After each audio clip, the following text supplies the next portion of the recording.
Yes, mtazamaji wa Sono Online TV. Hii hapa ni Sport Code kutoka hapa Sono TV. Tupo na moja kati ya makocha ambao wanafanya vizuri sana katika moja ya timu ambazo zinapatikana katika shule za Fountain Gate. Mimi ni Njio Fshokodi pale mjini Instagram, lakini pia pale mjini YouTube. Ukienda kwa ukasearch pale kama Sono TV utakuwa umetisha sana. Nataka tuzungumzie football tu leo. Kocha, mambo vipi? Poa poa. Kama kawaida. Kama kawaida. Watu wa Zanzibar. Kwanza mimi nataka nijue. Unajua mimi natamkaga tu hili neno chelo. Chelo maana yake nini? Marcelo. Marcelo. Kwa ndo mshindo kutamka Marcelo, mkaona mtamke chelo. Yani umeona mfano kama jina ambalo labda Faisal, Fei, yani kawaida tu. Kwa jina huwezi kurefusha likawa refu, lazima ile. Sawa.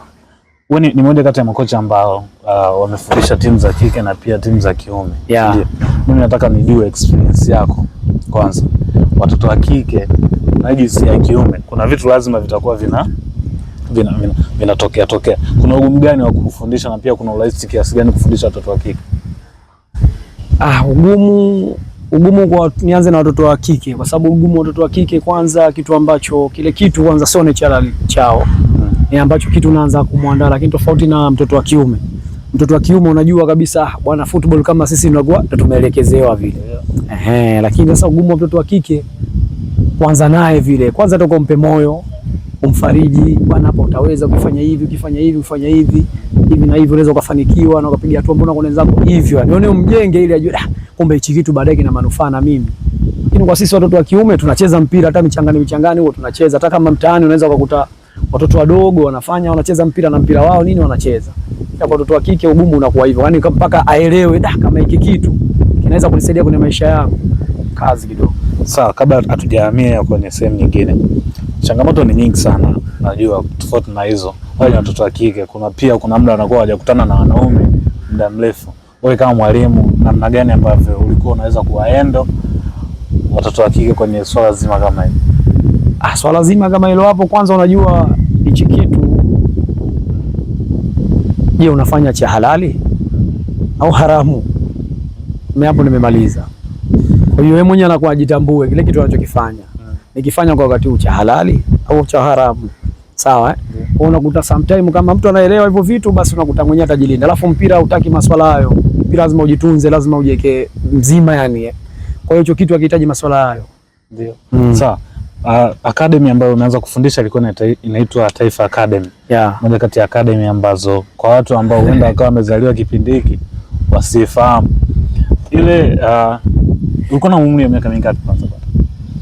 Pale bwana, umri ambao nilikuwa nao, sababu ile pale nilitoka Mozambiki ile, nakumbuka 2023 24. Ya kama hivyo. Nilitoka Mozambiki 23 24 au 22 23. Nilitoka Mozambiki ile. Nilipotoka Mozambiki sasa kule nilivorudi nikakuta mtaani kwangu pale maeneo ya Jang'ombe huko, Taifa Jang'ombe huko. Nikakuta watoto yani leo unajua ile watoto wa mtaani, nikasema hebu ngoja nijaribu hiki kitu. Kwa nikafanya kile kitu. Unaona Pale nikiwa artist na umri kama miaka 20 kitu nayo inaweza nikasema. Sawa, umetaja Taifa Jang'ombe hapo. Nakumbuka pia kuna mchezaji mmoja yupo pale katika klabu ya Yanga. Yeah. Pia amepita pale. Ndani inasemekana pia na wewe umeshawahi kumrukisha koni, kumfanyisha mazoezi. Ni kweli? Ibrabaka, Abdulaziz Makame, Bui Kitanta na Abdalla Shaibu Ninja. Kipindi hicho ndo na mimi bado sijawa mwalimu hivi. Nipo na walimu, kwa nilikuwa kama mwalimu wa tatu hivi ambao napata experience kupitia wale walimu ambao wamenizidi. Na nakumbuka kipindi kile nilikuwa na kocha mmoja alikuwa anaitwa kocha Janka. Maarufu anamuita Beshi pale kwa Jang'ombe. Kwa ndo nilikuwa naye yule, nilikuwa pamoja na huyu kocha Shavi ambaye sasa hivi yuko Simba senior timu. Wale wote mimi ndo ambao wamenifanya leo niwe hivi, na sio huyo tu. Kuna kocha mwingine naye ambaye anaitwa Mohamed Salah maarufu Rich Card. Hao wote nilikuwa nao Taifa Jang'ombe. Kwa hiyo nina madini ambayo ya watu ambao leo hii na mimi nashukuru Mungu kwa watu ambao sasa hivi nimefikia. Sawa. Moja kati ya tukio moja ambalo huenda kwa unajivunia pia ni kufikisha new generation katika kimataifa, kushiriki kimataifa timu ya wanawake. Tuambie safari ilikuwaje, lakini pia mambo yaliendaje pia? Kwanza namshukuru Mungu kwa sababu ilikuwa kwa mara ya kwanza napoa timu ya kike naifundisha, na Mungu anajalia ule mwaka tu mimi nachukua ubingwa wa ligi kuu 24 25 kama hivyo. Naona nachukua ubingwa wa ligi kuu ule. Na kweli Mungu akajalia kaenda Uganda kushiriki na mashindano ya Sekafa yale. Naona alhamdulillah piga hatua, kwa sababu nakumbuka ilikuwa zamani kipindi ambacho watu wanashiriki yale mashindano, Yuja Zanzibar inaonekana kila mashindano yakishiriki ya kimataifa magoli yanaruhusu mengi vile vile, lakini mimi nashukuru Mungu katika mechi ambazo tulicheza na sikumbuka kama tuliruhusu magoli hajazidi 6 wala 7. Kwa ni magoli machache. Kwa hata mimi mwenyewe kile kilinifariji, na ndio maana nikasema trist sasa hivi kuna hatua ambayo tunapiga. Kutumia kwenye taasisi ya Fountain Gate. Nadhani inaweza ikawa ndo mara yako ya kwanza kufundisha under 17 katika shule ya Fountain Gate, si ndio? Kwa Fountain Gate mara ya kwanza, lakini nje ya Fountain nishapita sehemu ambazo nyingi zenye under 17, under 15, under 18. Hivyo sehemu nyingi, kwa sababu nimepita mimi academy kama hivyo, mwenyewe nilikuwa na academy yangu Taifa Academy ambao nimekaa na watoto takriban miaka 5 hivi. Nimetoka hapo nikaenda kufundisha academy moja inaitwa Sultani Academy, nimefundisha. Umeona hivyo. Sawa, tuzungumzie kwenye mashindano yaliyopita ya ligi ya mkoa under 17. Moja kati ya timu ambayo ilikuwa inaonekana inatisha sana kwenye mashindano ni timu ya Fountain Gate, kwa sababu watu walikuwa naamini mtu anayetoka Fountain Gate anakuwa na uwezo mkubwa sana kucheza mpira. Tuambie, mlikomea tu ya nusu finali, lakini pia wewe uenda ukawa unajivunia kwenye swala hilo la kuifikisha timu katika nusu finali.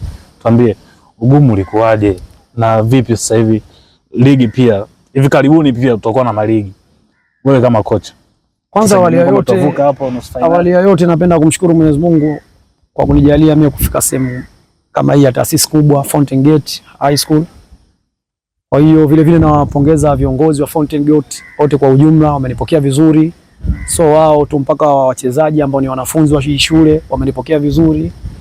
Kwa hiyo ugumu upo kwangu mimi, kwa sababu ndo kwa mara ya kwanza yani napewa timu ya shule, lakini changamoto nyingi. Unakutana na timu ambazo sio labda mnakutana kwenye ligi au hata mechi friend mnacheza, hapana, uona ugumu vile vile. Lakini kama ingekuwa katika wiki tunacheza mechi at least friend mechi 3 hivi, tunatoka tunaenda kukutana na hizo timu za nje, ingekuwa afadhali.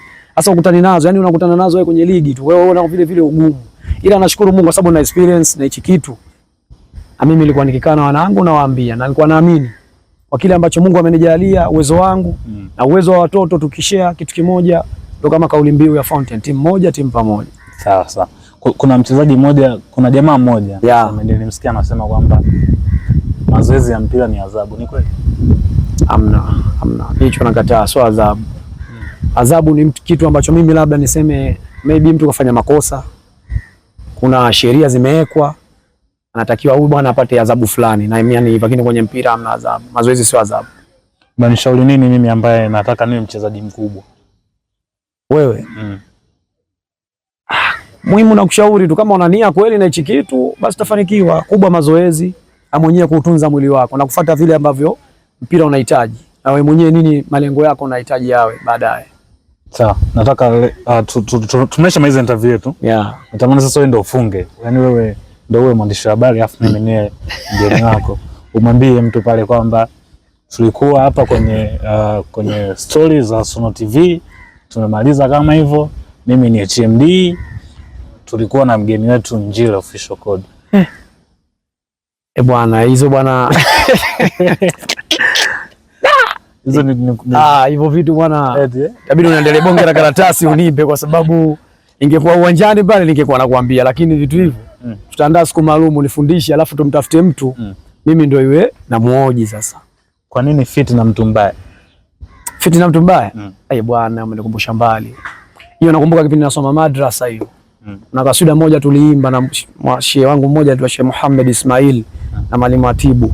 Walizungumzia sana hiyo kaswida, masuala ambayo unaweza kuwa na friend nini, unaona, au familia tu, anaweza katoka mtu kwa kufitinisheni. Kwa hiyo fit na mtu mbaya popote pale utakaponiona mimi HMD, basi ujue hapakosi fit na mtu mbaya, na zipo katika ulimwengu na nakutana nazo, ila mimi napambana nazo. Mtu mmoja ambaye utomsahau katika mambo ya football. mtu mmoja ambaye siwezi kumsahau katika mambo ya football. Nilijabidi hapo niongeze kama watu watatu. Twende. Wa kwanza babangu mzazi. Ndio. Na mamangu mzazi. Hiyo tufanye moja. Sawa? Kwa sababu wao waliamini hichi kitu mimi kitanifikisha mbali, na kweli nashukuru Mungu. Alafu chingine, mimi watu ambao nilikuwa nao wananifunza hichi kitu, makocha wote ambao niliwataja awali wale, au sitoweza kuwasahau. Sawa, na chingine sitokisahau, kwa udogo wangu na experience yangu nilokuwa nayo, basi kuna watu ambao leo hii kama mwanzo ulizungumza, na imani siwezi kuwasahau katika maisha yangu, kwa sababu nilikuwa sema bwana, mimi napoa mtu kama huyu, afu mwisho wa siku leo hii mtu anacheza timu kubwa, kwa vile vile na wachezaji ambao labda mimi nilikuwa na mazoezini na kabidhiwa hivi, sometime makocha wameenda kozi nini, na vile vile sitowasahau. Sawa, jitambulishe jina lako tumalize. Okay, mimi kwa majina naitwa Ahmad Ali maarufu HMD, fit na mtu mbaya. Yes. Bana mtazamaji wa Sono TV, mimi ni Injili Official Code kutoka Sono TV. Nadhani mtakuwa umejifunza mengi sana, story kibao ambazo tumepiga na coach HMD. Usisahau kutufollow katika page yetu ya Instagram kama Sono Online TV, lakini pia pale mjini YouTube Sono Online TV.